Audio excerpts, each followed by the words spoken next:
बिस्मिल्लाहिर्रहमानिर्रहीम। अस्सलाम वालेकुम नाज़रीन, आज की इस वीडियो में मैं आपके लिए लाई हूँ बहुत ही ज़बरदस्त किचन हैक्स जो कि रमज़ानुल मुबारक में आपके काम आ सकते हैं। तो चलिए वीडियो स्टार्ट करते हैं। टमाटर के कतले घी, मक्खन या तेल में तलने से अपनी खुशबू और जायका खो देते हैं। अगर खुशबू और जायका आप बरकरार रखना चाहते हैं तो इनको चर्बी में तलने से इनकी खुशबू और जायका बरकरार रहेगा।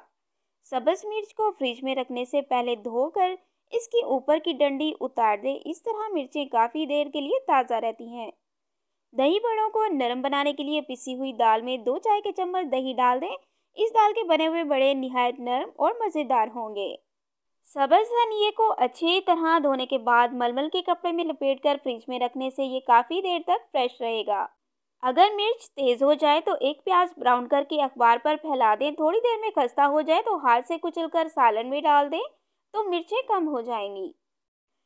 कीमे की रोटी को फ्रीज करने के लिए फ्रीज़र में रखने से पहले मैदा छिड़ककर बटर पेपर पर रखें ताकि वो चिपके नहीं। 1 मिनट तक तवे पर उलट पुलट करके फ्रीज कर दें तो 25 दिन तक खराब नहीं होगी।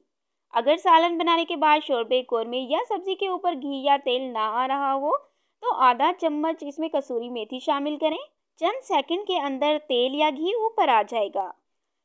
पनीर अगर रखे रखे सख्त हो गई हो तो इसे एक मलमल के कपड़े को सिरके में भिगोएं और पनीर को इसमें लपेट कर रख देने से ये नरम हो जाएगी। प्याज इस्तेमाल करने हो तो इनको रात को प्लास्टिक की थैली में डालकर अच्छी तरह थैली बंद करके फ्रिज में रख दें। इन्हें काटते वक्त आंखों से आंसू नहीं आएंगे। गोभी और बंद गोभी के रंग को खराब होने से बचाने के लिए पकाते वक्त 1 चाय का चम्मच दूध डाल दें तो रंग खराब नहीं होगा। मिर्चें काटने के बाद हाथों को जलन से बचाने के लिए हाथों को ठंडे दूध में डिबो देने से जलन खत्म हो जाएगी। Thanks for watching. Please subscribe my channel health clinic.